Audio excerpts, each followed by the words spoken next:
যেইভাবে কানদেরা কসম খাইছি, আবু জাহেল তো আজকে আর যাবে না। আবু লাহাব কয় আবু জাহেল যাবে না, আবু লাহাব কয় আবু জাহেল যাবে না, আবু জাহেল কয় আবু লাহাব যাবে না, উতবা কয় সাইবা যাবে না, সাইবা কয় উতবা যাবে না। এইভাবে একজন যাবে না না, নিজেদের থেকে না না বানায়া এখন সকলেই যায় আবার জাগা মতো হাজির।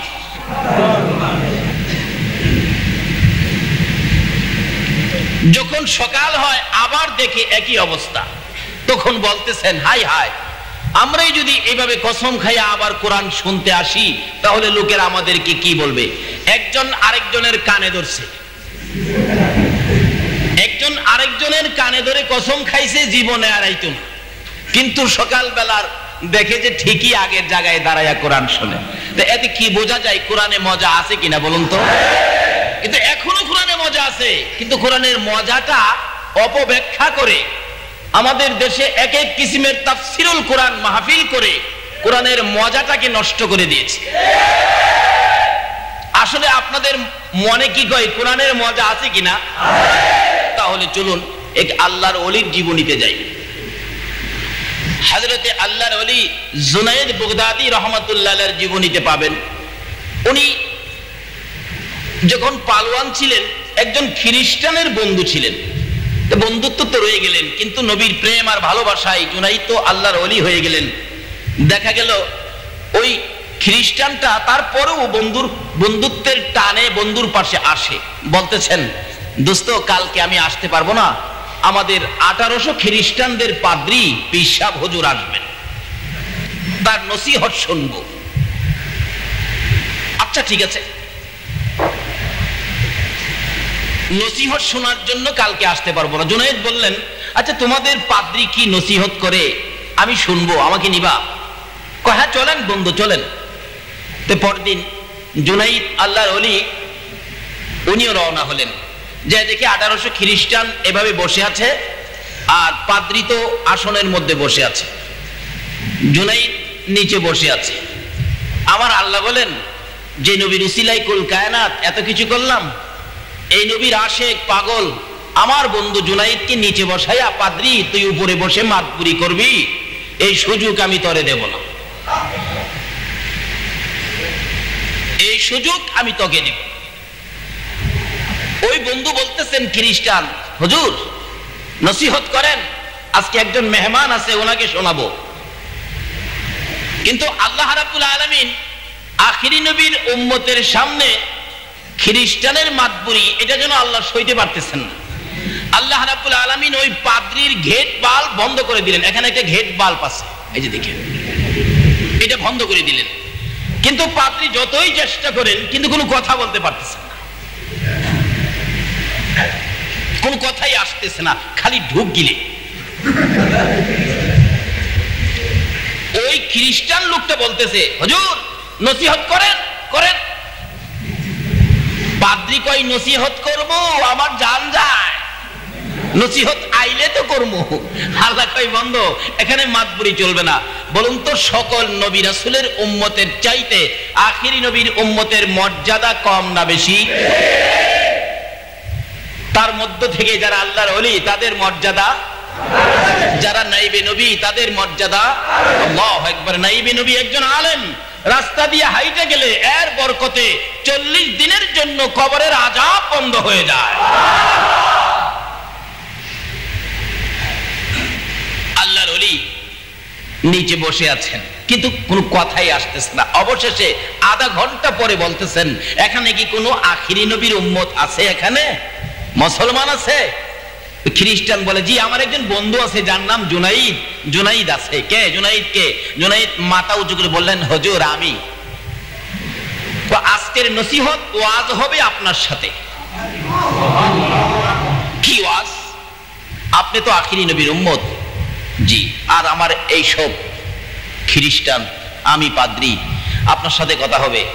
আচ্ছা আমি শুনেছি বেহেশতের মধ্যে একটা ফলের গাছ আছে, এই ফলের গাছটা নাকি সমস্ত বেহেশতীদেরকে ফল দিতে থাকবে বেহেশতের ভিতরে ঢুকে ঢুকে। এক গাছ এত বড় ক্ষমতা কিভাবে রাখবে? এক গাছে এইভাবে সমস্ত বেহেশতের ভিতরে ঢুকবে কিভাবে, এটা তো আমার বুঝে আসে না। আর কোনো প্রশ্ন আছে? আরেকটা প্রশ্ন কি, এই গাছের ফল নাকি এত মজা হবে যেটার মজা নাকি কোনোদিন কমবে না, খালি বাড়বেই। সকালে খাইলে যে মজা, বিকালে খাইলে ডবল মজা। তাতে আপনার কি অভিমত? জুনাইদ বললেন, জিনিসটা আমার বুঝে আসে না। কোন জিনিসের মজা এইভাবে তো দেখি না দুনিয়াতে, খালি বাড়বেই কমবে না, এক গাছ সারা বেহেশতের মধ্যে ফল দিবে, এটা কিভাবে হয় আমার বুঝে আসে না। জুনাইদ বলেন, তাহলে কি এটা আপনি জানেন না? কয় না। তাহলে আমার কাছে শিখবেন? হ্যাঁ। তাইলে আপনি হইলেন ছাত্র, আমি হইলাম শিক্ষক। শিক্ষক নিচে বসে থাকবে, ছাত্র উপরে বসে থাকবে, এই শিক্ষা আমি দেই না। ব্যবস্থা করতেছেন কে? এই নবীর উম্মতের মর্যাদা বাড়াইতেছেন কে? কোরআন শরীফ, কুনতুম খায়রা উম্মাতিন উখরিজাত লিন-নাস। জোরে জোরে বলুন সুবহানাল্লাহ। আজকে এই নবীর পক্ষে আমরা থাকব, আমরা বদরে যাব, প্রয়োজন হয় এই নবীর পক্ষে আমরা জীবন দেব। কি বলেন, রাজি আছেন না? ওহে নবীর আশিকান, কে হবে নবীর লাগি কুরবান? বলুন, ওহে নবীর আশিকান, কে হবে নবীর লাগি কুরবান? যার প্রেমে করলো সৃজন নিজে খোদা দু জাহান, যাহার প্রেমে করলো সৃজন নিজে খোদা দু জাহান, কে হবে নবীর লাগি কুরবান? ওহে নবীর আশিকান, কে হবে নবীর লাগি কুরবান? উহুদেতে জীবন দিল নবীর প্রেমিক হানজালা, গোসল তাহার ফরজ ছিল, মাঠে খেলে প্রেম খেলা।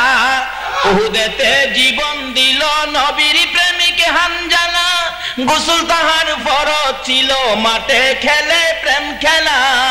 আকাশেতে গোসল দিয়ে ফেরেশতারা দিয়ে যান, কে হবে নবীর লাগি কুরবান? ওহে নবীর আশিকান, কে হবে নবীর লাগি? আসলে আগে চিনতে হবে নবীকে, তাহলে কোরআনের মহব্বত আসবে, কোরআন কি জিনিস বুঝবেন, কোরআন যে কত মায়ার জিনিস বুঝে আসবে। আগে চিনতে হবে কাকে, বলুন তো? কারণ এই নবী যদি না আসতো, এই পৃথিবী হতো না, দর্শে কোরআন হতো না, কোরআনও এই জগতে পাঠানোর কোনো প্রয়োজন ছিল না। যারা নবী চিনছে তারাই কোরআন চিনছে, যারা নবীকে নিয়ে এই সেই ব্যবহার করে তারা কোরআনের তাফসীর করতে পারে, আসলে তারা কোরআনকে মহব্বত করে। যারা নবী চিনছে, আল্লাহু আকবার। বিধর্মী বেদীন তারাও নবী চিনার পরে দ্বীনে আসছে। কি বলেন? আজকে নবী চিনে না বিদায় মুসলমান হয়েও সরাসরি দ্বীনে যাইতে পারি না। নবী দুনিয়াতে আসলেন 3 দিনের শিশু নবী। আল্লাহু আকবার। নবীর বাবা নাই, এতিম। নবীর চাচা আব্বাস। আব্বাস বলেন, আমি ভাতিজা হইলো দেখতে গেলাম না, এটা কেমন কথা? ভাতিজার বাবা নাই, ভাতিজাকে কুলে নিব, আদর করব, মায়া করব, আমিই তো করব, আর কে করবে? উনি রাত্রে গেলেন নবীজিকে দেখতে, রাত্রে, গভীর রাত্রে। আব্বাস বলেন, আমি গভীর রাত্রে যাইয়া আমেনার ঘরের দরজার পাশে দাঁড়াইয়া দেখি ঘরের ভিতরে একটা পূর্ণিমার চাঁদের মতো লাইট জ্বলতেছে। তাহলে কিছুটা চিনছে। আগে চিনতে হবে নবীকে, তারপরে সবকিছু। আল্লাহ এই সিস্টেম করেছে, আগে নবীকে চিনো তাহলে সব চিনবে, আগে নবীকে চিনো তাহলে জীবন দিতে খুশি লাগবে, হাসতে হাসতে জীবনটা দিয়ে দিবে। যারা নবী চিনছে তারাই তো বদরের যুদ্ধে জীবন দিয়েছে। কি বলেন, ঠিক কিনা? প্রথম শহীদ হয়েছেন হযরতে উবাইদা রাদিয়াল্লাহু তাআলা। শহীদ হলে হযরত আলী রাদিয়াল্লাহু তাআলা আনহু উবাইদাকে কাঁধে করে নবীজির সামনে হাজির করে দিয়েছে। সুবহানাল্লাহ। উবাইদা শহীদ নবীর প্রেমে জীবন দিয়ে নবীর সামনে গিয়ে আল্লাহর কোরআনে বলেছেন, ওয়ালা তাকুলু লিমা ইউকতালু ফি সাবিলিল্লাহি আমওয়াত। আমার রাস্তায় যারা মৃত্যুবরণ করেছে তোমরা তাদেরকে মৃত্যু বলো না, তারা জীবিত, বরং তোমরা বুঝতে পারো না। নবী বলেন, উবাইদা আমার সামনে এসে আমাকে প্রশ্ন করতেছেন, ইয়া রাসূলুল্লাহ আমি কি শহীদ হতে পেরেছি? রাসূল বলেন, আমাকে প্রশ্ন করেছে, ইয়া রাসূলুল্লাহ আমি যে আপনার প্রেমে জীবন দিয়েছি আমি কি শহীদ হইতে পেরেছি? রাসূল বলেন, উবাইদা তুমি শহীদ হয়েছো। এই মজা কে নেবেন? এই মজার মাঠে কে খেলবেন? আসুন আগে নবী চিনুন, তারপরে সব বুঝবেন। বলতেছিলাম বেদিন নবীর চাচা আব্বাস বলতেছেন এত সুন্দর আলু, ব্যাপারটা কি? তাকাইয়া দেখে এটা তো অন্য কোনো আলু না, এটা দিয়ে আমার ভাতিজা। বলুন নবীর সৌন্দর্য চন্দ্রের চাইতে বেশি হবে কিনা? কেন হবে না? বিজ্ঞান বলে চন্দ্রের নিজস্ব কোনো আলো নাই। চন্দ্র আলো নেই কোত্থেকে? সূর্য থেকে। আমি যদি বিজ্ঞানকে প্রশ্ন করি, চন্দ্র আলো নেয় সূর্যের থেকে, সূর্য আলো পাইল কোত্থেকে? বিজ্ঞান বলবে জানি না। আমার আল্লাহ বলবেন এই সূর্য আলো নেয় আমার নবীর নূরে মুহাম্মাদির থেকে। জোরে বলে বলছো আল্লাহ।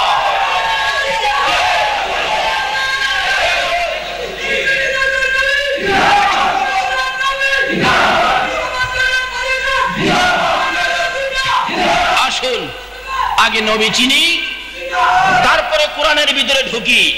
তাহলে কোরআন আমাদের কাছে মজার জিনিস হবে, নামাজ আমাদের কাছে মজার জিনিস হবে, রোজা আমাদের কাছে মজার জিনিস হবে। প্রয়োজনে এই নবীর জন্য জীবন দিতে পারবো, কোনো দ্বিধা থাকবে না।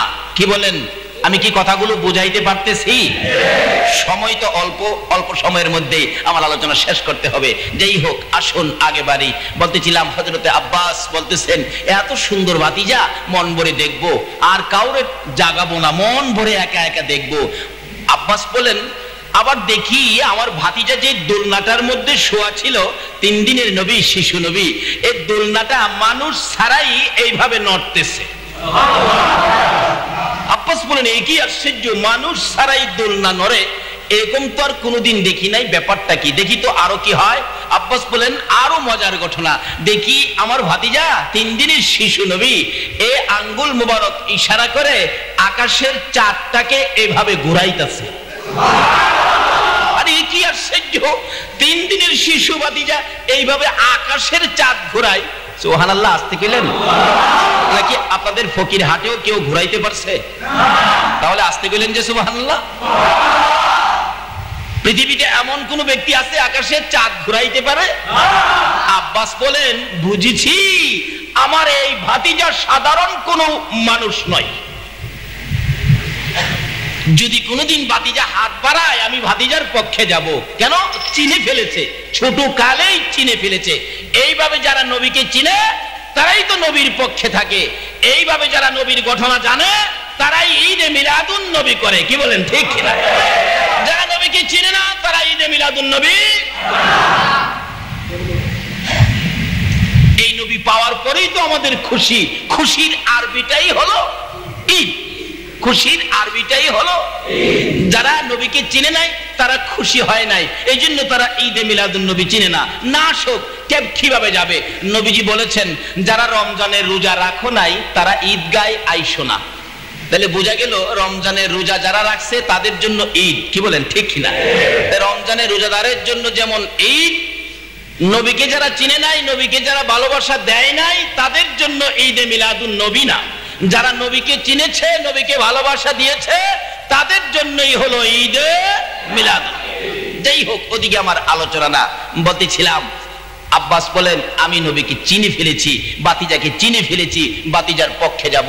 যেদিন কালিমা পড়ে মুসলমান হয়েছিলেন প্রথম প্রশ্নটুকুন ছিলেন আব্বাসের, বাবা গো একটা প্রশ্ন করব, মনে দুঃখ নিবেন না। কি প্রশ্ন চাচা?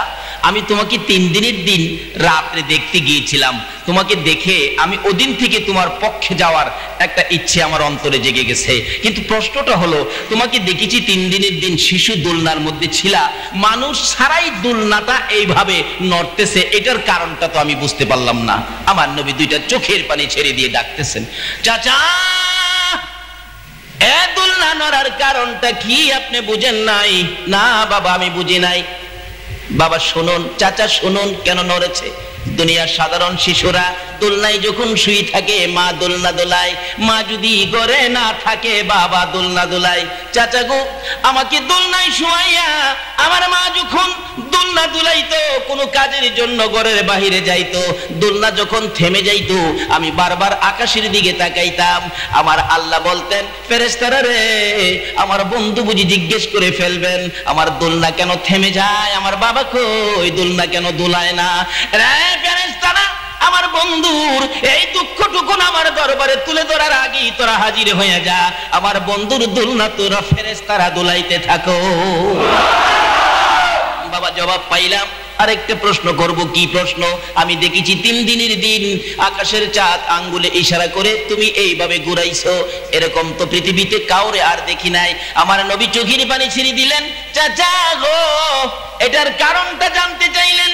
দুনিয়ার সাধারণ শিশুরা দুনিয়ায় যখন জন্মগ্রহণ করে, মা আদর করে, বাবা আদর করে, বাজার থেকে ফুল কিনে আনে, বাচ্চা যে বিছানায় শুয়ে থাকে, বিছানার চোখের উপরে ফুলটা ঝুলাইয়া রাখে, বাচ্চা ফুলের দিকে তাকাইয়া তাকাইয়া খেলে। কি বলেন, ঠিক কিনা?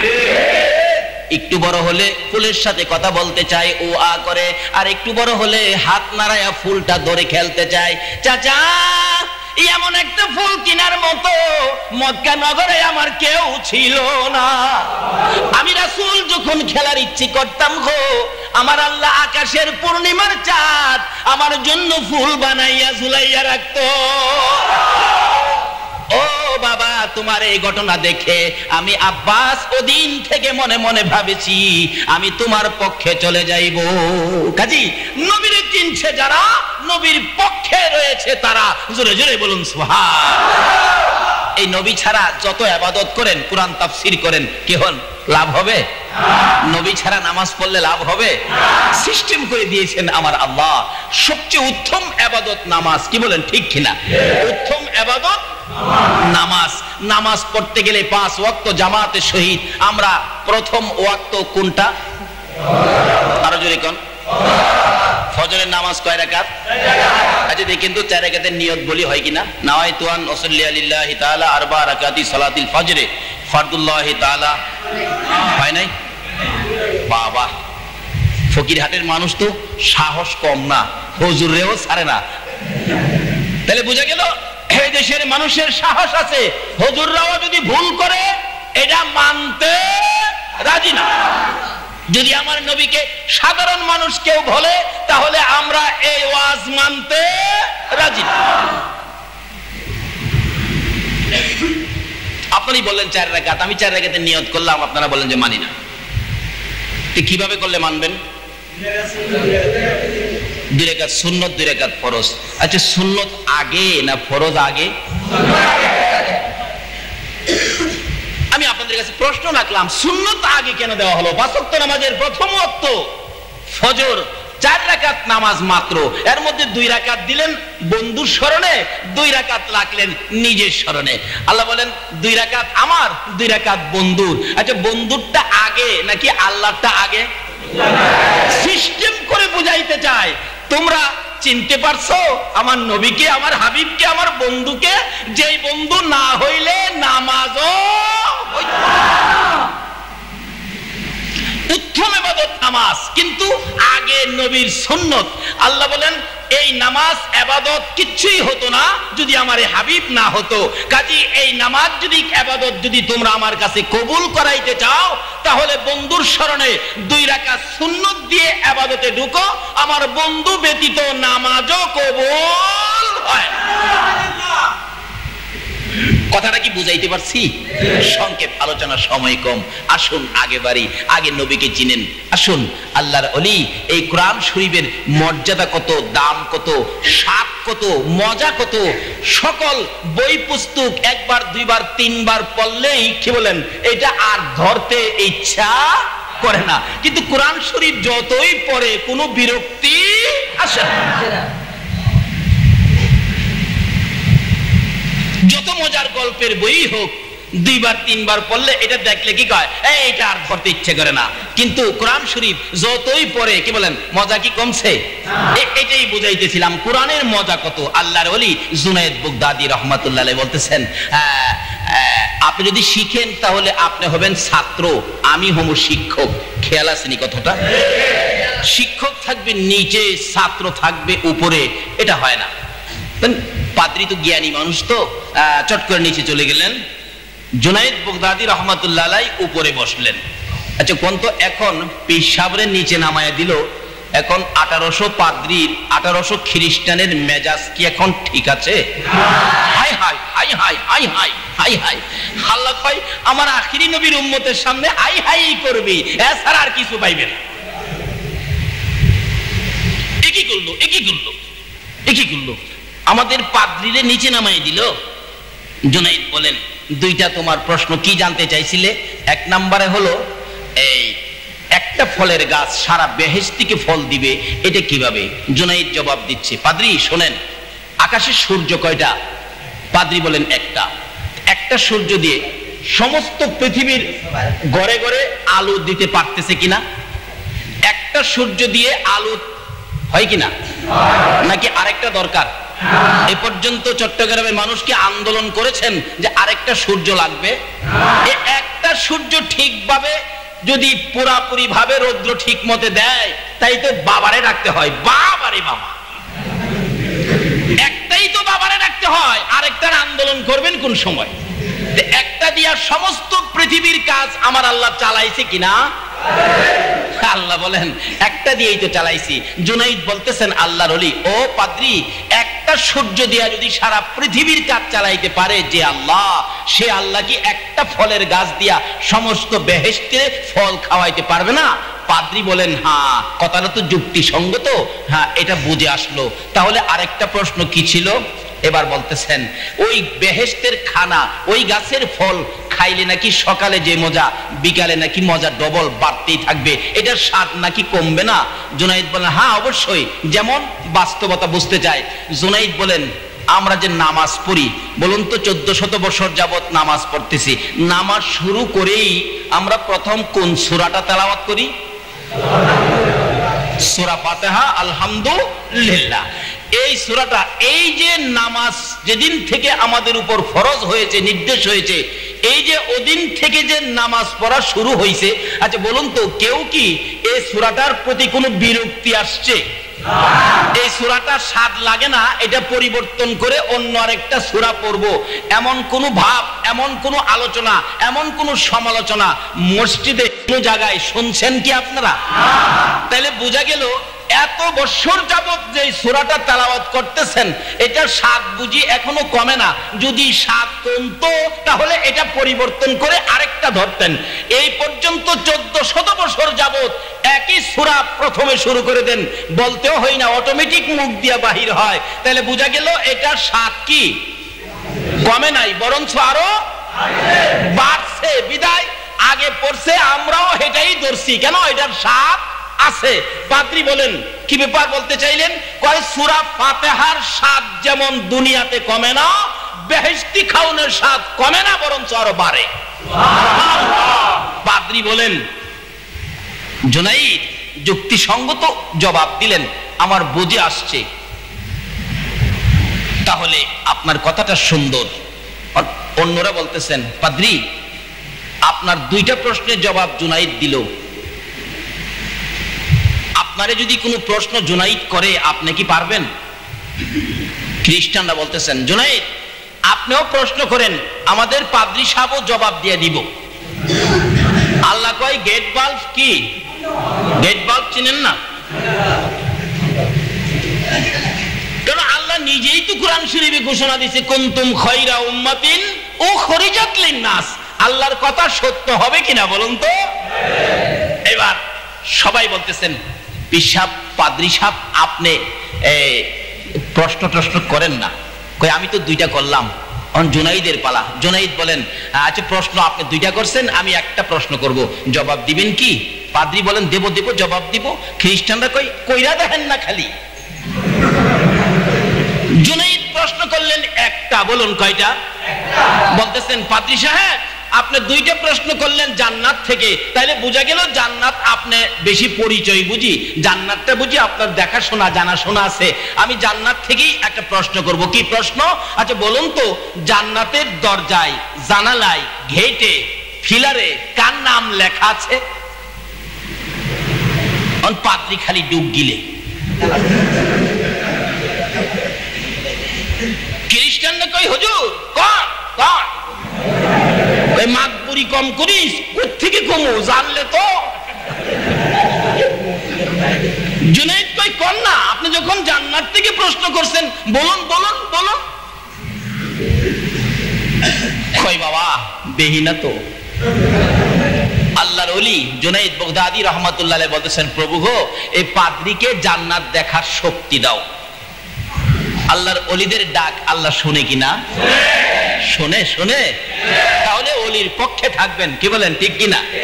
জীবন বড় স্লোগান দিলেন, কোরআন সুন্নাহর আলো ঘরে ঘরে জ্বালো, কই জ্বলে না তো, আরো দলাদলি বাড়ে।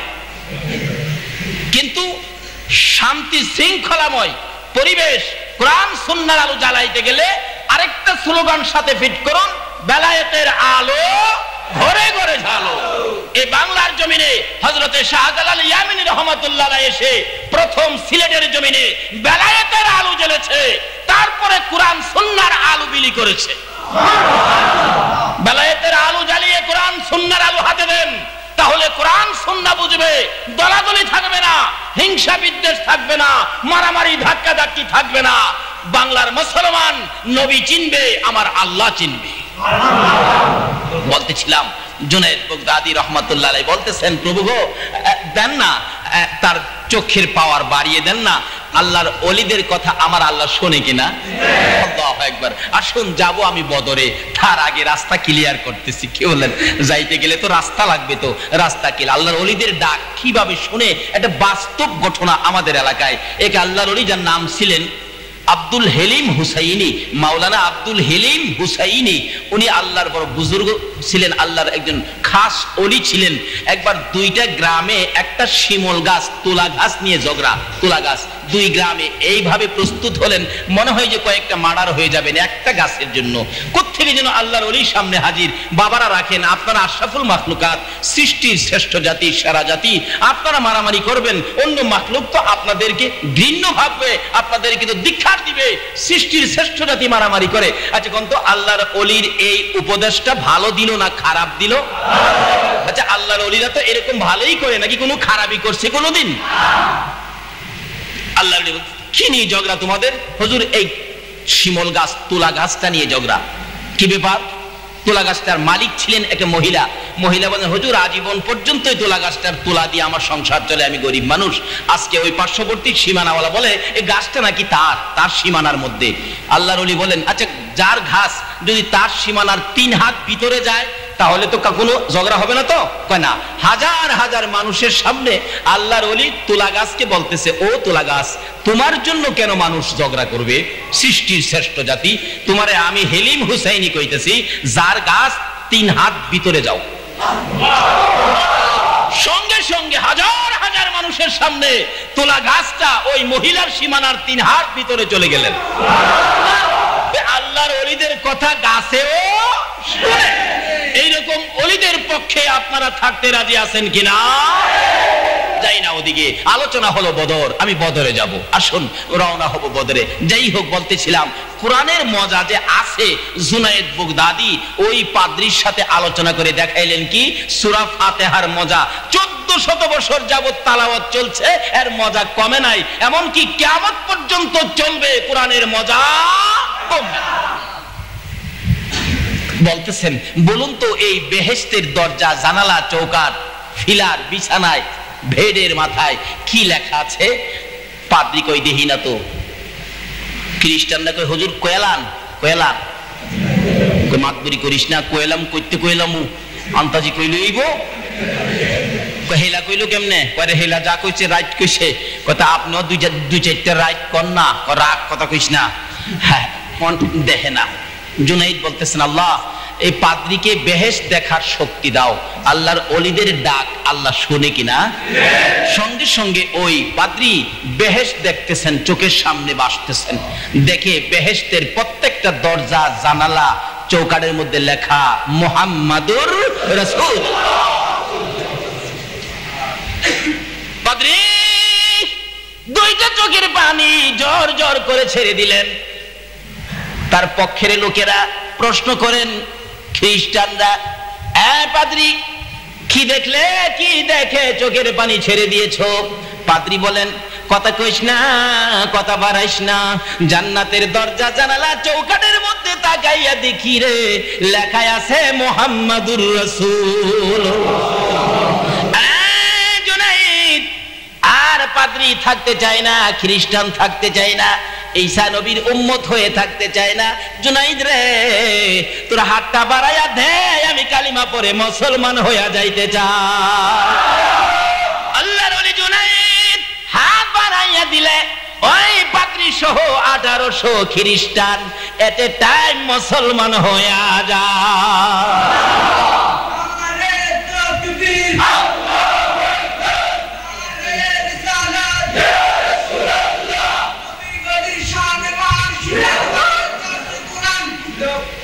মাশাআল্লাহ, নবী ওলির শান মান শুনেন ভাই, দর্শে কোরআন। আসলে কোরআন না শুনলে এগুলি আমরা পাবো কোত্থেকে, কি বলেন, ঠিক কিনা? আসলে স্লোগান শুনলে অনেক সময় খুব ভালো লাগে। তো এই চট্টগ্রামে আইসা আপনার ফকিরহাটের সবচেয়ে ভালো লাগলো এই স্লোগানটা শুনে। এটা কোনো কোনো মাহফিলে তুলে ধরবো যে স্লোগান দিতে জানলে এই ফকিরহাটের তারাই জানে, কি বলেন? এতে কি আপনাদের সম্মান বাড়বে না কমবে? আসলে ওলির পক্ষে যারা, রাসূলের পক্ষে যারা থাকে তাদের সম্মান বাড়ায়া দেয় কে? আসুন সেই নবীর পক্ষে যায়। আমার নবী হিজরত করে মদিনায় গেলেন, বলুন কোথায় গেলেন? আচ্ছা, হিজরত করলেন কি মক্কাবাসীর যন্ত্রণায় নাকি মক্কাবাসীর ভালোবাসায়? যাই না ওদিকে, সংক্ষেপ করলাম, যন্ত্রণায় নবী হিজরত করলেন। আবু বকর বলেন, আমি দেখছি রাসূল যাওয়ার সময় মদিনায় পথে মধ্যে বারবার পিছনে ফিরে চায়া চোখের পানি মুছেন। আবু বকর প্রশ্ন করতেন, ইয়া রাসূলুল্লাহ, পিছনে পিছনে ফিরে চান আবার চোখের পানি মুছেন? রাসূল বলতেন, আবু বকর রে, আমার মায়ের দেশ, আমার বাবার দেশ, আমার যে মায়া লাগে রে আবু বকর। নবীজি তাদের যন্ত্রণায় মদিনায় হিজরত করেও নবীকে শান্তিতে থাকতে দেয় না। মক্কাবাসী কাফের বেঈমানেরা নবীকে মদিনাতে যায়াও আক্রমণ করবে এই প্রস্তুতি নিতেছে। মাঝে মাঝে কিছু যুবকদেরকে মদিনায় পাঠায়, যায়া যেন নবীজি কি অবস্থায় আছে, মানে ঝগড়া বাজানোর জন্য আর কি, ঝগড়া বাজানোর জন্য। দেখছেন না আমাদের দেশে ইলেকশন লাগলে দুই কমিশনারের মিছিল একসাথে হইলে একটু ধাক্কাধাক্কি লাগে না? আর একসাথে হওয়ার কারণ এটাই, একটা ঝগড়া লাগান। এই খাসিলত থাকলে ছেড়ে দিবেন, এটা ভালো খাসিলত না। এইভাবে ছোট খন্ড খন্ড লোকদেরকে জমায়েত করে মদিনা পাঠায়, মদিনাবাসীর সাথে যদি একটা ঝগড়া লাগতে পারে। কিন্তু রাসূলও খন্ড খন্ড যুবকদেরকে এভাবে প্রস্তুত করে রাখেন, যদি তারা যুদ্ধ বাজাইতে চায় নবীর পক্ষের লোকেরাও তাদেরকে কি ছাড়বে না, নবীর পক্ষের লোকেরাও তাদেরকে ছাড়বে না। যাই হোক, এইভাবে চললো একের পর এক বহুদিন। কিন্তু হিজরতের দ্বিতীয় হিজরি হয়ে গেল, 2 বছর হয়ে গেল, কিন্তু মদিনাতে আক্রমণ করবে, রাসূলকে মদিনায়ও থাকতে দিবে না। আচ্ছা বলুন তো, রাসূল কি মদিনায় যায়া মক্কাবাসীর কোনো ক্ষতি করছিল? তারপরেও তো রাসূলকে মক্কা থেকে মদিনায় গিয়ে আক্রমণ করবে, রাসূলকে মদিনায়ও থাকতে দিবে না। লম্বা ঘটনা সংক্ষেপ করলাম। এই রমজান মাস, বদরের যুদ্ধ রমজানের 17 তারিখ। কিন্তু শুরু হলো কোত্থেকে? এদিক দিয়ে তারা আবু জাহেল সহ প্রস্তুত নিলেন। আবু সুফিয়ানকে ডেকে ডেকে বললেন, কি করা যায়, আমরা তো যুদ্ধ করতে যাব মুহাম্মদের সাথে, কিন্তু যুদ্ধের মাল সামান তো কিনতে হবে, অস্ত্র তো কিনতে হবে। কিতাবে লেখছে, যুদ্ধের অস্ত্র কেনার জন্য মক্কার সমস্ত মানুষ ধন সম্পদ যা আছে সব জমা করছে। সিরিয়া পাঠাবে আবু সুফিয়ানকে অস্ত্র আনার জন্য। উদ্দেশ্য হলো আমার নবীকে মারবে। উদ্দেশ্য কি? নবীকে মারবে। আচ্ছা বলুন তো, এই নবীর পক্ষে আছে কে? আরে যদি বলুন, কে আছে? যার পক্ষে আছে আল্লাহ, তাকে কি কেউ মারতে পারে? আজকে আমরা যদি সে নবীর পক্ষে চলে যাই, তাহলে আল্লাহ আমাদের পক্ষে থাকবে, আমরা সাহায্য পাবো। কি বলেন? যারা নবীর পক্ষে থাকে আল্লাহ সাহায্য করে কিনা? আল্লাহু আকবার। এক যুদ্ধে দেখা যায় আবু জাহেল খানায় কাবার গিলাফ ধরে ডাকতেছে, ও খানায় কাবার মালিক মুহাম্মদ নামে একটা যুবক, তার সাথে যুদ্ধ হবে, তুমি কিন্তু আমাকে সাহায্য করো, আমার পক্ষে থাইকো। আল্লাহ কয়, দেখা যাইব না, যান। একটু পরে আমার নবীও আয়া খানায় কাবার পাশে দাঁড়াইছে, প্রভু গো, আমার তো কেউ নাই তুমি ছাড়া, আমার কেউ নাই তুমি ছাড়া। কি বলেন, ঠিক কিনা? আচ্ছা, মুসলমানদের কেউ কি আছে আল্লাহ ছাড়া? কেউ নাই। এখন তো মুসলমানদের উপর অত্যাচার, পৃথিবীর মধ্যে সবচেয়ে বড় অত্যাচারী বুশ ভাবছে মুসলমানের বুঝি কেউ নাই, তারা ভাবতেছে মুসলমানের কেউ নাই। আমি আপনাদের কাছে জানতে চাই, মুসলমানদের কেউ আছে কিনা? যদি থাকে তাহলে বলুন তো কে আছে? আরো জোরে বলুন কে আছে? যেদিন পৃথিবীর মুসলমান এক বাক্যে স্বীকার করবে আমাদের আছে একমাত্র আল্লাহ, তাহলে মুসলমানদের বিজয় ঘটবে, তার আগে নয়। যেদিন এই কথা মুখ থেকে বাহির করবে এদিন বিশ্বজুড়ে মুসলমানদের বিজয়ের পতাকা উড়বে। কখন? যখন রাসূলের পক্ষে গিয়ে এই কথা স্বীকার করবে। বাস্তবে আসুন, রাসূল বলতেছেন, প্রভু গো, আমার তো কেউ নাই আপনি ছাড়া। আল্লাহ বলেন, বন্ধু ঠিক আছে, হেলাও আইসিন, যান, চিন্তা করেন না, যান যান। দুজনকে বললেন যান। আচ্ছা, এখন আল্লাহ কার পক্ষে যাবে? আপনাদের ধারণা কি আল্লাহ কার পক্ষে যাবে? ছেড়ে দে নৌকা মাঝি, যাব মদিনায়। চলুন, ছেড়ে দে নৌকা মাঝি, মদিনাতে কান্দে নবী উম্মতের মায়ায়, মদিনাতে কান্দে নবী উম্মতের মায়ায়। ছেড়ে দে নৌকা মাঝি, যাব মদিনায়, ছেড়ে দে নৌকা মাঝি, যাব মদিনায়। নবী মদিনাতে আছে শুইয়া, গুনাহগার উম্মতের মায়া, মদিনাতে আছে শুইয়া, গুনাহগার উম্মতের মায়া। সেই নবীরই প্রেমে সবাই পাগল হও না, সেই নবীরই প্রেমে সবাই পাগল হও না। ছেড়ে দে নৌকা মাঝি, যাব মদিনা, ছেড়ে দে নৌকা মাঝি, যাব মদিনা। আল্লাহ নামের বর্ষা করি, সালাম নবীর প্রেমের তরি, আল্লাহ নামের বর্ষা করি, সালাম নবীর প্রেমের তরি।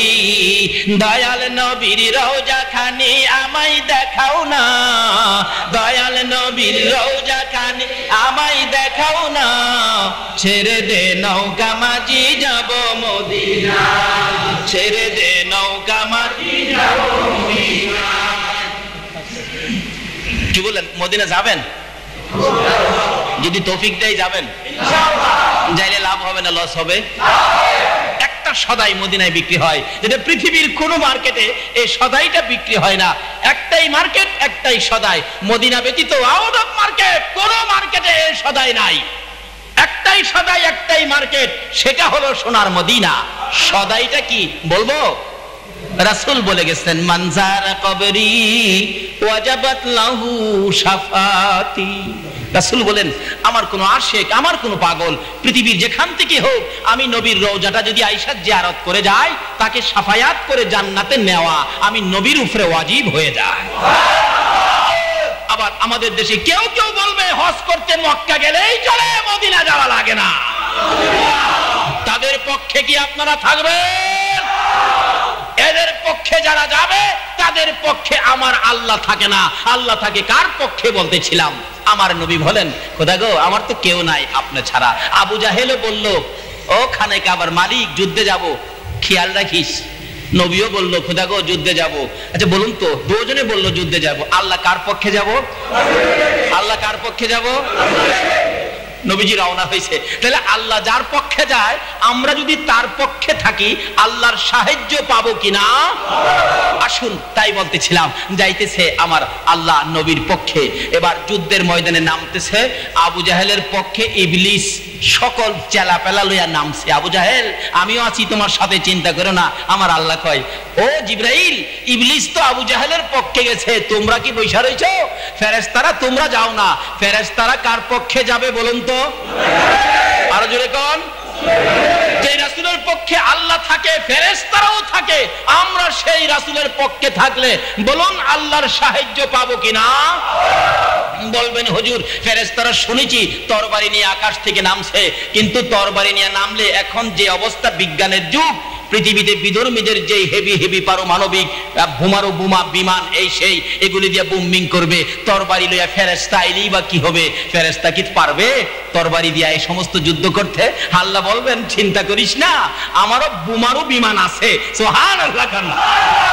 আল্লাহর বিমান আছে কিনা বলুন তো? কারণ বিজ্ঞানের বিমানে তেল মোবিল ভরতে হয়, পাইলট দিতে হয়, নাট বল্টু লাগাইতে হয়। আল্লাহ বলেন আমার গোডাউনে যে বিমান আছে রে, তেল মোবিল লাগে না, পাইলট লাগে না, নাট বল্টু লাগে না। ওয়ারসালা আলাইহিম তাইরান আবাবিল, আমার গোডাউনের বিমান যেদিন উড়বে রে পৃথিবীর বিজাতিরা, এই দিন মুসলমানদের বিজয়ের পতাকা উড়বে। জোরে জোরে কোন সুবহান। কিন্তু কখন আসবে আপনাদের পক্ষে? যখন আপনারা যাবেন নবীর পক্ষে, তখন আল্লাহ সাহায্য দিবেন। আল্লাহ বলতেছেন যাও ফেরেশতারা, তোমরা আমার হাবিবের পক্ষে যাও। ফেরেশতারা যখন আকাশ থেকে নামতেছে মেরিন সেনা, কিন্তু আবু জাহেল তো দেখে না, ইবলিস তো, ইবলিস দেখা তার চেলাপেলারে কইতাছে ওই অবস্থা ভালো না, লড়বে না মরবে? কই বস ঠিক হইতাছেন? কই যেটা আকাশতে নামে এটানের সাথে যুদ্ধ করে পারার পৃথিবীর কোনো শক্তি নাই। যেটা নামতাছে আকাশ থেকে, এখন লড়বে না মরবে? তার চেলাপেলা কয় ওস্তাদ মরতে রাজি না। তাইলে ভাগ। আবু জাহেলের পক্ষে যারা আসছিল তারা সব কি করলো? আচ্ছা বলুন তো, আমার নবীর পক্ষে যারা আসছে তারা কি ভাগুন না? বিজয় হলো রাসূলের, বিজয় হবে আমার আল্লাহর হাবিবের, আর বিজয় হবে এই নবীর পক্ষের মেহমানদের। জোরে জোরে কোন সুবহান। বলতেছিলাম আমার নবী মদিনার ভিতরে ঢোকার পরে অনেক ঘটনা ঘটেছে, যাই না আমি ওদিকে। এবার পাগল পাগল হয়ে গেলেন মক্কাবাসী, নবীজিকে মদিনাতেও থাকতে দিবে না। ডাকতেছেন লোকেরা আসো, টাকা পয়সা দাও, সিরিয়া যাব। কিতাব বলেন আবু সুফিয়ান সিরিয়া রওনা হলেন যুদ্ধের সরঞ্জাম আনার জন্য। 1000 উট নিয়ে গেলেন। 1000 উট। কয় হাজার? 1000 উটের উপর করে আমার নবীকে মারার জন্য কত অস্ত্র আনবে সে। কিন্তু এখন টাকা পয়সা মদিনার সকলে যারা গরিব তারাও 10 পয়সা পারলেও দিছে, শরিক হইছে। আমার নবীর বিরুদ্ধে যুদ্ধ তো তারা শরিক হয়। কিতাব বলেন মদিনার সকল মহিলারা কানের অলংকার খুলে খুলে দিছে। নাউজুবিল্লাহ। সোনা চাঁদি যা ছিল সব আবু জাহেলের কাছে জমা দিলেন। আবু সুফিয়ান সিরিয়া যাবে নবীকে মারার অস্ত্র আনতে। সব টাকা পয়সা যা আছে ওখানে এই 2 আনা পরিমাণ রূপাও যদি কারো কাছে থাকতো, কিতাব লেখছে এগুলি পর্যন্ত সাফ করে মহিলারা পর্যন্ত সব দেয়া দিছে। সব লয়ে যান, সব মক্কার লোকেরা দিছে। মক্কার লোকেরা, মক্কার মহিলারা। আর মদিনার মহিলারা দিত নবীরে ভালোবাসা। আচ্ছা বলুন তো দাম কার বেশি হবে? নবী যেদিন মদিনার ভিতরে ঢুকবেন, আবু আইয়ুব আনসারীর বিবি গরিব মানুষ ছিলেন, আকাশের দিকে তাকাইয়া কান্দে দিনের বেলা। মাবুদ, শুনেছি তোমার বন্ধু মক্কা থেকে হিজরত করে মদিনায় আসতেছেন। আমি গরিব মানুষ, তোমার বন্ধুর একটা কদম মুবারক যদি আমার বাড়িতে লাগাইতা। তারা কান্দে, মদিনার মহিলারা কান্দে গো, নবীর একখান কদম মুবারক বাড়িতে লাগতো। আর মক্কার মহিলারা কানের অলংকার, গলার অলংকার খুলে খুলে রূপা চাঁদি স্বর্ণ যা ছিল সব নবীকে মারার হাতিয়ার কেনার জন্য দিয়ে দিছে আবু জাহেল আবু সুফিয়ানকে। কিন্তু নবীর পক্ষে গেলে কি পাবেন, নবীর বিপক্ষে গেলে কি পাবেন? বলতেছিলাম দয়ার নবী মায়ার নবীর ভালোবাসায় কাঁদতেছে ওই গরিব সাহাবীর বিবি। রাত্র হলে সেজদায় পড়ে কান্দে। আমার আল্লাহ বলেন আর কান্দিস না, তোর চোখের পানি আমি আল্লাহ কবুল করেছি। অনেক লম্বা ঘটনা। যেদিন নবীজি মদিনার সীমানায় ঢুকবে, আমার নবীকে নেওয়ার জন্য সবাই পাগল। হুজুর আসেন আমার বাড়িতে, হুজুর আসেন আমার বাড়িতে। আমার আল্লাহ বলেন বন্ধু গো, তুমি ইচ্ছে করে কার বাড়িতে তুমি যাও না, তোমার উটনির উপর ভার দিয়ে দাও। উটনিটা যার বাড়িতে যাবে তুমি তার বাড়িতে যাইবা। একজনের বাড়িতে গেলে হুজুর গো আরেকজন বেজার হয়ে যাবে। হুজুর আপনি তো সেই নবী না, কাউরে খুশি করবেন কাউরে বেজার করবেন। আপনি হলেন রাহমাতাল লিল আলামিন, রাহমাতাল লিল আলামিন। আমার নবী উটনির উপর বসা খবর পাইয়া কারো বাড়িতে ইচ্ছে করে যায় না। নবী বলেন যার বাড়িতে আমার উটনি যাবে আমি তার বাড়িতে যাব। যাইতে যাইতে একের পর এক বাড়ি পার হইয়া সীমানার মধ্যে ঢুকে গেলে বাড়িঘর পার হইয়া যাইতেছে। আবু আইয়ুব আনসারীর বিবি সেজদায় পড়ে পড়ে কান্দে, মাবুদ গো শুনেছি তোমার বন্ধু মদিনার সীমানায় ঢুকে গেছে, তোমার বন্ধু কি আমার বাড়িতে একটা কদম মোবারক দিয়ে যাইব। আস্তে আস্তে আবু আইয়ুব আনসারীর বাড়ির সামনে এসে উটনি বাড়ির ভিতরে ঢুকতেছে। উঠানে ঢুকে গেছে, উটনি বসে গেছে। আবু আইয়ুব আনসারী ঘরের ভিতরে যাইয়া ডাকে, বিবি উঠা রে মাথা উঠা, তাকাইয়া দেখ পূর্ণিমার চাঁদ তোর উঠানে উদয় হয়ে গেছে। আবু আইয়ুব আনসারীর বিবি আরো কান্দে, শুকরিয়ার কান্দা, মাবুদ গো আমার চোখের পানি বুঝি কবুল করেছো, তোমার বন্ধুর কদম মোবারক আমার বাড়িতে পড়েছে। মদিনার মহিলারা নবীকে পাই নিতে, নবীকে নেওয়ার জন্য চোখের পানি দিয়েছে। মক্কার মহিলারা নবীকে মারার জন্য সোনা চাঁদি দিয়েছে।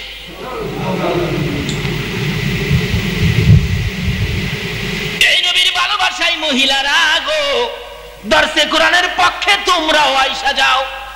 আমার নবীর ভালোবাসায় যেই সমস্ত মহিলারা কিছু করেছে তাদের পুরস্কার আমার আল্লাহ কি দিয়েছে।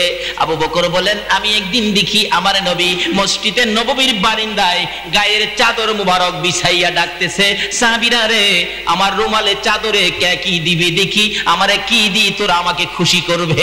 তোমরা কারা গো এই দর্শে কোরআন কায়েম করেছো, সাহায্য সহযোগিতা করেছো, আমার মদিনার কামলেওয়ালা নবী খুশি হয়ে যায়। সাহাবীরা দৌড় মারলেন বাড়ির দিকে, রাসূল খুশি করবে কিসের ধন সম্পদ, যা যা পায় তা নিয়ে চলে আসে। ইয়া রাসূলুল্লাহ খুশি হইছেন নি? আমরা খুশি করতে পারছি নি। রাসূল বলেন ঠিক আছে খুশি হয়েছি, সবাই এসে গেছে, বাকি মাত্র আবু বকর সিদ্দিক। আমার নবী বলেন সাহাবীরা রে কই রে আমার আবু বকর? আল্লাহু আকবার কন্না। রাসূল যাকে আমার আবু বকর বলবেন বলুন তার লাভ হবে না লস হবে? আজকে রাসূল আমার আবু বকর বলেছেন, আবু বকরের জীবন ধন্য কত হয়েছে দেখুন। মদিনায় যেয়ে দেখবেন আমার নবীর এক পাশে আবু বকর জান্নাতের বাগানে ঘুমাইতেছে। আমার আবু বকর কই?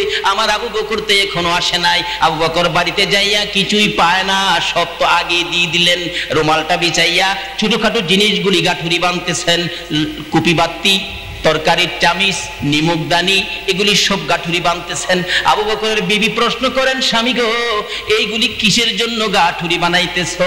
বিবি তুমি কি খবর পাও নাই রাসূল খুশি করার জন্য? অথচ আবু বকর তো নামাজ কম পড়তেন না, রোজাও কম রাখতেন না, রাসূল খুশি করার জন্য ঘর খালি করে দেয়।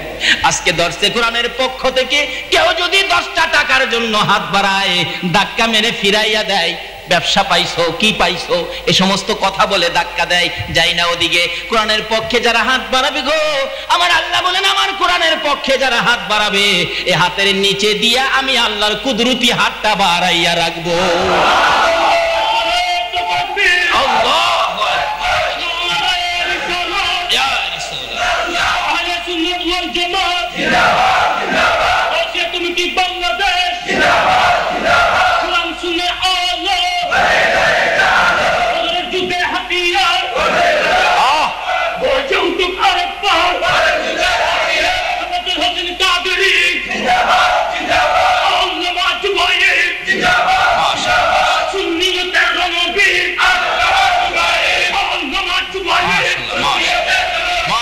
মাশাআল্লাহ, সকলে বলুন আমিন।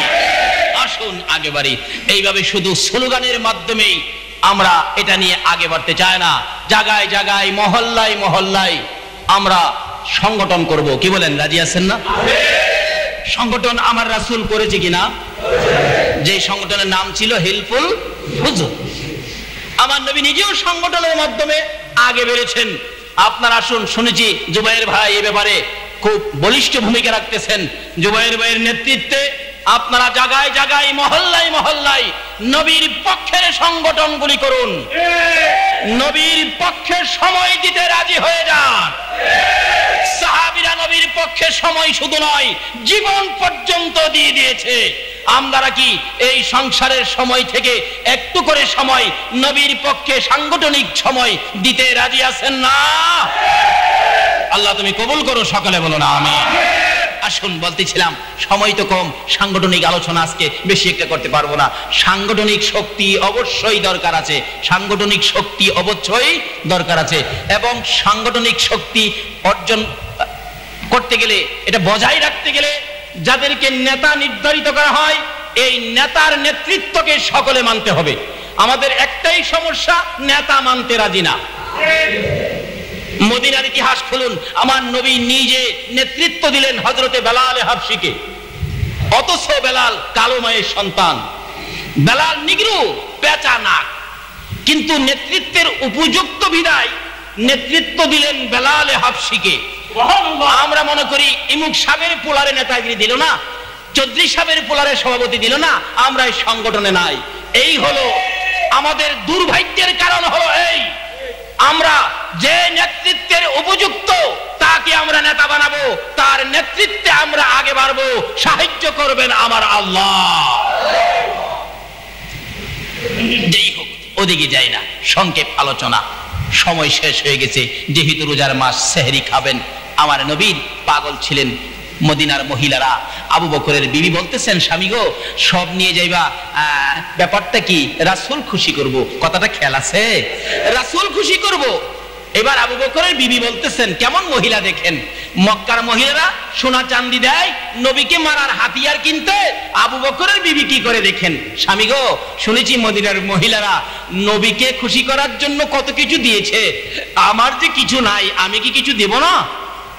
আবু বকর বলেন, বিবি তুমি কি দিবে? কিছুই তো নাই, সব তো আমিই দিয়ে দিলাম। আবু বকরের বিবি বলেন, স্বামী আবু বকর, একটুখানি দাঁড়ান আপনি। আবু বকর বলেন, আমি যখন দাঁড়াইলাম আমি দেখি আমার বিবি বিছানার থেকে চাটাই টাইনা উঠাইছে। চাটাইটা উঠাইয়া পরনে লাগাইয়া পরনের কাপড় টাইনা খুলতেছে। আবু বকর বলেন, বিবি পরনের কাপড় কেন খুলো গো? ব্যাপার কি আমি জানতে চাই। আবু বকরের বিবি চোখের পানি ছেড়ে ছেড়ে কান্দে, স্বামী গো, আর কিছুই নাই নবীকে দেওয়ার জন্য, আমার পরনের কাপড় খুইলা দিলাম, আমার নবীর রুমালে দিয়ে দিও। আবু বকর বলেন, বিবি গো, তোর কি মন চায় পরনের কাপড় খুইলা নবীকে দিতে? আবু বকরের বিবি কান্দে, স্বামী শুধু পরনের কাপড় নয়, মন চায় আমার কলিজাটা খুইলা নবীরে দিয়া দিতে। বলতেছিলাম, এইভাবে ভালোবাসা দিয়ে কি পেয়েছেন লক্ষ্য করে দেখুন। এবার কাপড় প্যাকেট করে আমার নবীর সামনে হাজির হয়ে গেলে ডাকতেছেন, আমার আবু বকর হাজির হয়েছে। গাটুরি খুলে দিলে পুরান কাপড় বাহির হয়। আমার নবী মুস্কি মুস্কি হাসে, আবু বকর রে, এই পুরান কাপড় কোত্থেকে নিয়ে আসলে? জবাব দিবেন আবু বকর, তার আগে হাজির হয় জিবরাইল, খেজুর পাতার পোশাক। আল্লাহু আকবার। হুজুর আল্লাহর সালাম গ্রহণ করুন, আমি জিবরাইলের সালাম গ্রহণ করুন। আমার নবী বলেন, জিবরাইল রে, তোর পরনের জান্নাতের পোশাক কোথায়? খেজুর পাতার পোশাক কেন জানতে চাই। জিবরাইল বলেন, ইয়া রাসূলুল্লাহ, শুধু আমি জিবরাইল নয়, আরশ বহনকারী ফেরেশতারা সহ জান্নাতের হুরবালারা সহ আজকে খেজুর পাতার পোশাক পরেছে। কারণটা হলো আপনার প্রেমে পাগল হইয়া, আপনার ভালোবাসা নাইয়া আবু বকরের বিবি খেজুর পাতার পোশাক পরে গো পরনের কাপড় দান করে দিয়েছে। আবু বকরের বিবির ভালোবাসার পুরস্কার দিতে যাইয়া গো আল্লাহর বন্ধু আজকে জিবরাইল সহ সবাই খেজুর পাতার পোশাক পরাইছে। বলুন, নবীর ভালোবাসায় কিছু পাওয়া যায় কিনা? নবীর ভালোবাসায় পাওয়া যায় ও মা বোনেরা। কিন্তু মক্কার মহিলারা সোনা চাঁদি রূপা টাকা পয়সা সব দান করে দিলেন। নবীকে মারার অস্ত্র কিনতে যাবে আবু সুফিয়ান, রওনা হলেন সবকিছু নিয়ে। এখানে আলোচনা করলে 2 ঘন্টার ব্যাপার, সংক্ষেপ আলোচনা। রওনা হবেন, যাবেন তো সিরিয়া, রওনা হয়ে গেলেন। এই খবর মদিনায় পৌঁছে গেছে। রাসূল বলেন, তোমরা প্রস্তুত হও, তারা তো আমাদের সাথে যুদ্ধ করবে। যে জায়গাটায় যুদ্ধ হয়েছিলেন এই জায়গাটার নাম হলো বদর। বদর একটা কূপের নাম, কিতাবে আসছে বদর একটা কূপের নাম। এই কূপের পাশের জায়গাটাকে বদর প্রান্ত বলে। যাই হোক, বদর প্রান্তরে এবার যুদ্ধ হবে। আবু সুফিয়ান তো অস্ত্র নিয়ে আসবে। এদিক দিয়ে মক্কায় খবর আইছে মদিনার থেকে তো মুসলমানরা আবু সুফিয়ানের অস্ত্রের কাফেলার উপর আক্রমণ করবে। একটা ভুয়া খবর তারা পাইছে। এই খবর পাইয়া হাই হাই কয় কি, এখন আবু সুফিয়ান যদি এদিকে আসে আক্রমণ করে তাহলে তো শেষ হয়ে যাবে, সব অস্ত্র মুসলমানদের আওতায় চলে যাবে। তার মক্কা থেকে এবার যুদ্ধের প্রস্তুতি নিতেছেন। যে যুদ্ধের সেনাপতি নির্ধারণ করলেন উতবাকে। উতবা সেনাপতি নির্ধারণ হয়ে 1000-এর বেশি সৈন্য, সুদক্ষ সৈন্য, সুসজ্জিত হাতিয়ার নিয়ে তারা রওনা হবেন। লম্বা ঘটনা। এদিক দিয়ে মুসলমান সৈন্যদেরকে নবী ডাকতেছেন, তোমরা আসো। একত্রিত হইলেন মাত্র 313 জন। বলুন কতজন? এর মধ্যে হাতিয়ারও কম, হাতিয়ারও নাই, অনেকের হাত খালি। রাসূল বলতেছেন চলো আমরা বদর প্রান্তরে যাব। সাহাবীরা অনেকে বলতেছেন, হুজুর আমাদের হাতিয়ার যখন কম, আমরা বদর পর্যন্ত না গিয়ে মদিনাতেই অপেক্ষায় থাকি, মদিনার কাছে আসলে আমরা আক্রমণ করব। রাসূল বারবার বলতেছেন না, আমরা বদর পর্যন্ত যাব। একজন নবীর বলিষ্ঠ সাহাবী দাঁড়িয়ে বললেন, না আমাদের কোনো আপত্তি নাই। রাসূল যখন বলেছেন বদর প্রান্ত যাবে, আমরা বদরের ময়দানে যাব। এ বিন্দু মাত্র রক্ত আমাদের শরীরে থাকতে আমরা যুদ্ধ ছাড়ব না। এই আওয়াজে সকল সাহাবীদের শরীরে যেন তেজ বেড়ে গেল, পাওয়ার বেড়ে গেল।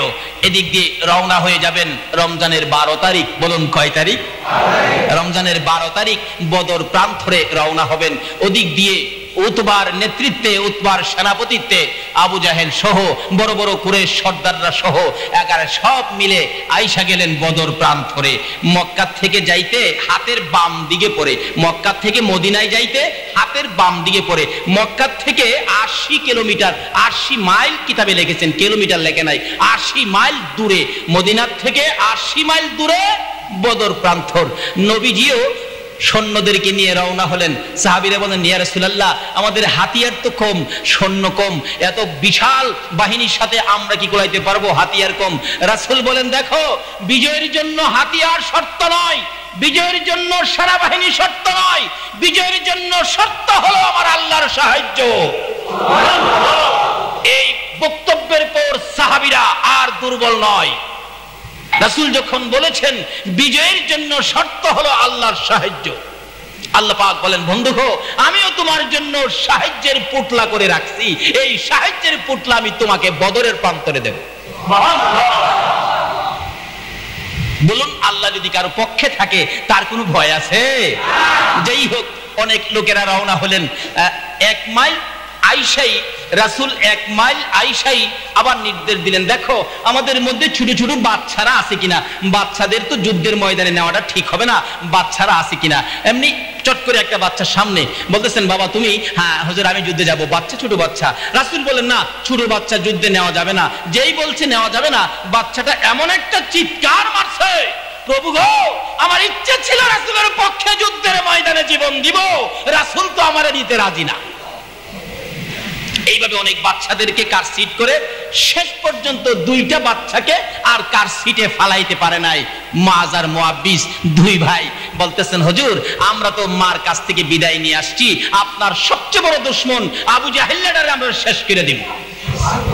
সাহাবীরা বলে, হুজুর বাচ্চা 2টা কয় কি? রাসূল বলেন, বাবা তোমাদের যুদ্ধে যাওয়ার বয়স হয় নাই তো? ও বাবারা, তোমরা ছোট্ট ছোট্ট বাচ্চারাও রাসূলের পক্ষে বদরি সংগঠন গঠন করো। যেই বয়সের বাচ্চারা বদরের যুদ্ধে গিয়েছিল, আমি ফকিরহাটের তরুণ বাচ্চাদেরকে বলবো, তোমরা একটা 313 জনের বদরি যুদ্ধের একটা বাহিনী তোমরা গঠন করো, যার নাম হবে বদরি সংগঠন। রাসূলের প্রেম ভালোবাসার পরিচয় তোমাদের কাছ থেকে সরে যাক, এলাকা জুড়ে আরো যেন তোমাদের দেখা দেখি সবাই এই পক্ষে চলে আসে। যাই না, ওদিকে আর লম্বা করতে চাই না, সময় শেষ হয়ে গেছে। আসুন দুইটা কথা বলেই শেষ। এবার বাচ্চা দুইটা বলতেছেন, ইয়া রাসূলুল্লাহ আমরা দুই ভাই যাবই, হুজুর আমাদেরকে নিতে হবে। রাসূল বলেন, তাহলে তো তোমাদের নিতে গেলে নিয়ম নীতি আছে, তো একটা মাপকাঠি তো লাগবে। মাপ দিতে গেলে বড় ভাইটা কোন রকম চুলের আগাটা লাগাইয়া আঙ্গুলে ভর করে ওকি দিয়া কোন রকম মাপে হইছে। রাসূল বলেন, তোমার নাম লিখলাম, ছোটরা আইছে আদাত বাকি হয়ে গেছে, আদাত বাকি, এটা তো আর পুরা করতে পারো। রাসূল বলেন, তুমি পরবর্তীতে যাবে। ইয়া রাসূলুল্লাহ আমার বড় ভাইটা লম্বা চূড়া দেখে বড় ভাইরে নিবেন, আমারে নিবেন না বুঝি? হ্যাঁ ইয়া রাসূলুল্লাহ আসল কথা যদি কই তাহলে আপনি তো হাসবেন। কি আসল কথা কইবি? বড় ভাই লম্বা হইতারে কিন্তু শক্তি কিন্তু আমার বেশি। ও ফকিরহাটের মা বোনেরা, এমন সন্তানের মা হও যারা নবীর পক্ষে শক্তি ব্যয় করতে চায়।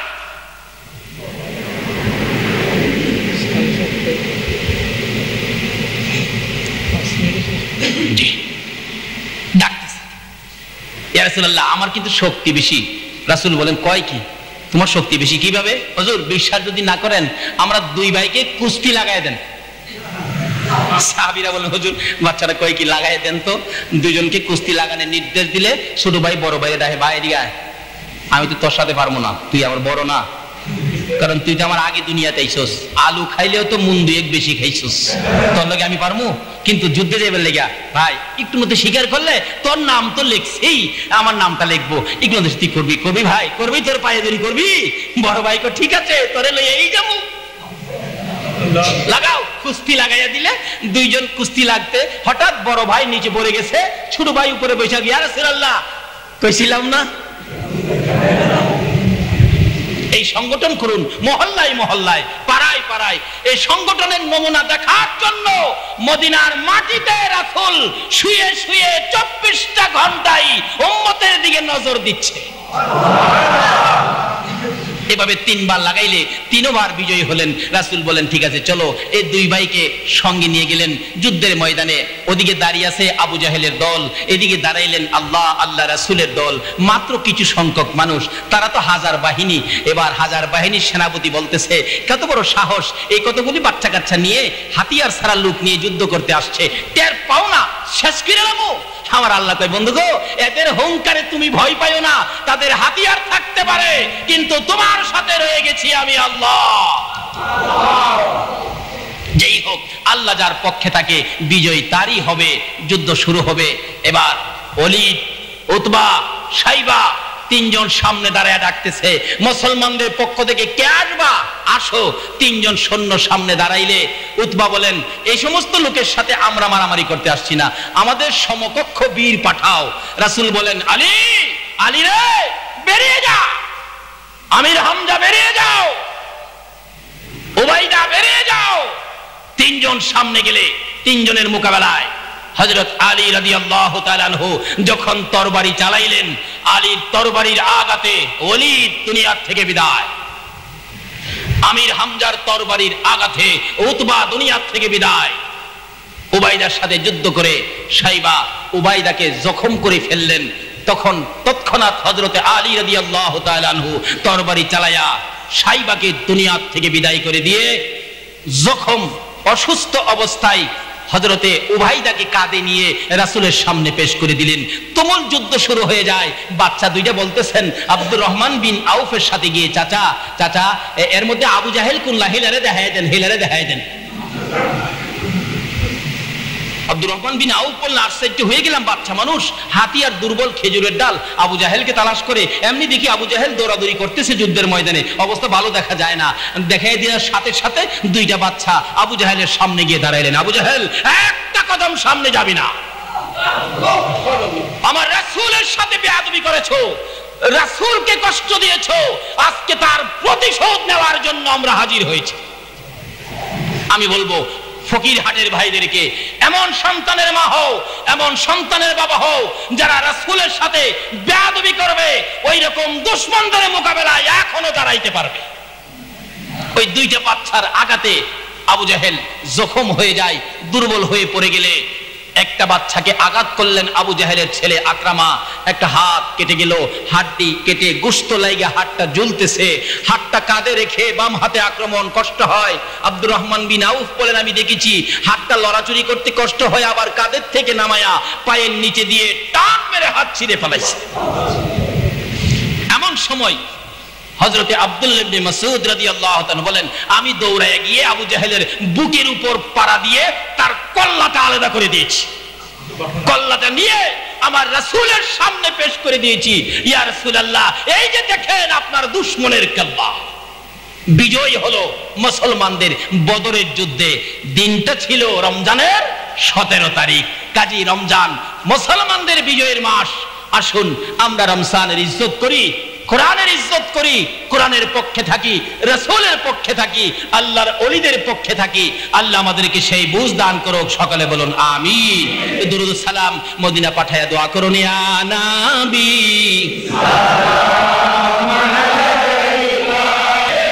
রব্বির হামহুমা কামা রাব্বায়ানি সগীরা। রব্বুল আলামিন রমজান মাস সেহরির সময় হয়ে গেছে, তোমার বান্দারা রোজা রাখবে গো, সেহরি খাবে গো।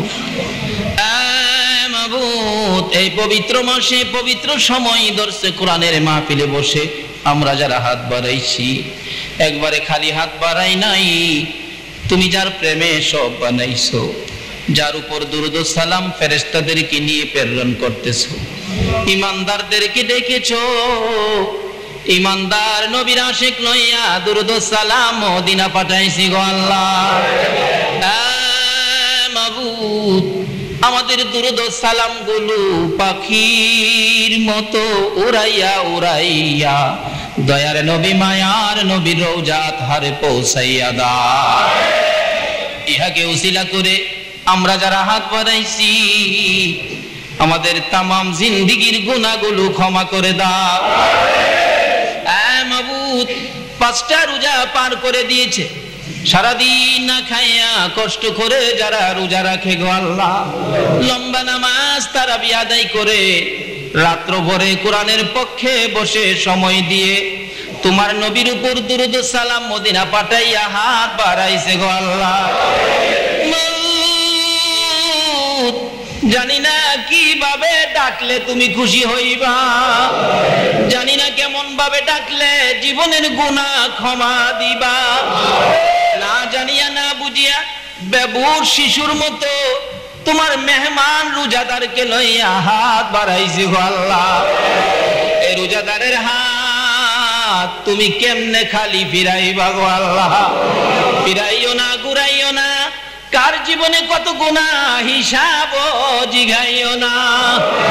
এই রমজান মাসে তোমার বন্ধুর উম্মতের জীবনের গুনাহ ক্ষমা করে দাও গো আল্লাহ। 5টা রোজা চলে গেল, বাকি রোজাগুলো রাখার তৌফিক দান করে দাও আল্লাহ। রমজানের বরকত, সেহরি, তারাবি, ইফতার সবে কদর সহ আমাদেরকে নসিব করে দাও আল্লাহ। এই দেশে সুন্নিয়াত কায়েম করে দাও আল্লাহ। সমস্ত পৃথিবীর মুসলমানদের জান মাল ঈমান আমল তুমি হেফাজতে রাখো আল্লাহ। ইরাকের জমিনে আল্লাহ বেঈমান বাহিনীকে আর থাকতে দিও না আল্লাহ। ইরাকের জমিন তুমি পরিষ্কার করে দাও।